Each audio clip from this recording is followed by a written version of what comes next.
صوبائی دارالحکومت لاہور سے 190 کلومیٹر کے فاصلے پر واقع تاریخ کا ایک قدیم شہر ہڑپا۔ دریائے سندھ سے جڑی قدیم تہذیب انڈس ویلی سیولائزیشن کا ایک اہم تجارتی مرکز تھا۔ منو مٹی کے ٹیلوں تلے دبے شہر کے ان کھنڈرات کو کس نے دریافت کیا؟ تاریخ میں اس حوالے سے کوئی واضح ثبوت موجود نہیں، مگر روایات کے مطابق اس شہر کا ذکر ہندو مذہب کی کتاب رگ وید میں ہری یوپیا یعنی سنہری ستونوں والا شہر کے نام سے ملتا ہے۔ تاریخی حوالوں میں ہڑپا کے ان کھنڈرات کو مختلف ناموں سے پکارے جانے کے شواہد ملتے ہیں، جیسے ہری روپا، ہرپال، ہرپالی، ہرپابنا، اور بعض ماہرین کے مطابق ہڑپا پنجابی زبان کا لفظ ہے جس کا مطلب ہے کھا جانا یا نگل جانا۔ تاریخی حوالوں کے مطابق ہڑپا کے کھنڈرات کا ذکر سب سے پہلے 1833 میں لکھی گئی کتاب بخارا کا سفر میں ملتا ہے۔ اس کے علاوہ انگریز سیاح میسن کے 1856 میں لکھے سفر نامے میں ہڑپا کا ذکر کیا گیا، لیکن اس کی دریافت کے حوالے سے اس غرق شدہ شہر کی تفصیل مشہور جغرافیہ دان اور ماہر آثار قدیمہ جنرل الیگزینڈر کنگھم نے اپنی سالانہ رپورٹ میں کیا، مگر حکومت وقت نے اس حوالے سے کوئی اقدامات نہ اٹھائے۔ لاہور سے خانیوال ریلوے لائن بچھاتے ٹھیکیداروں اور مقامی افراد نے سن 1920 تک اس زمین برد شہر کے آثار کو غیر قانونی کھدائی کے ذریعے بری طرح نقصان پہنچایا۔ 1920 کے بعد ان کھنڈرات کی باقاعدہ کھدائی کا کام شروع ہوا اور سندھ کی اس قدیم تہذیب کے آثار دنیا کے سامنے نمودار ہوئے۔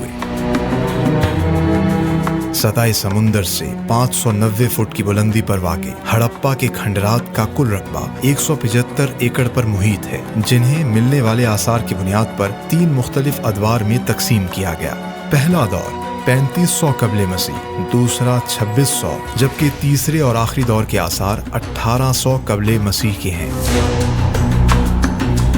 ہڑپا کی کھدائی کے دوران مٹی کے برتن، مٹی اور کانسی سے بنی مورتیاں، کھلونے، مختلف ادوار کے سکے، خواتین کے زیورات، اوزار اور شکار کے لیے معمولی ہتھیاروں کے علاوہ ایسی مہریں بھی دریافت ہوئیں جن پر مختلف انسانوں اور جانوروں کے نقش نمایاں طور پر بنائے گئے تھے۔ برآمد ہونے والی اشیاء سے اس بات کے واضح ثبوت ملے کہ ہڑپا میں لوہے کی جگہ مٹی، تانبے اور پیتل کے برتنوں کا استعمال عام تھا۔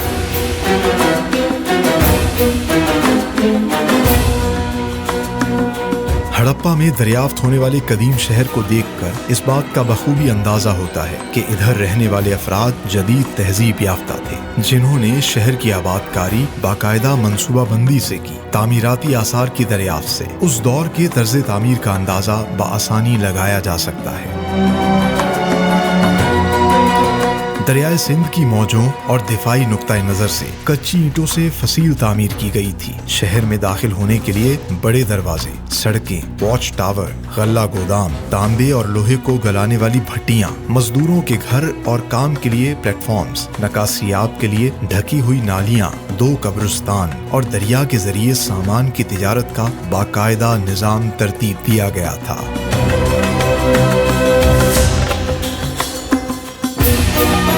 ہڑپا کے آثار کی ترتیب اس ترقی یافتہ دور کے انسان کو ورطۂ حیرت میں مبتلا کر دیتی ہے۔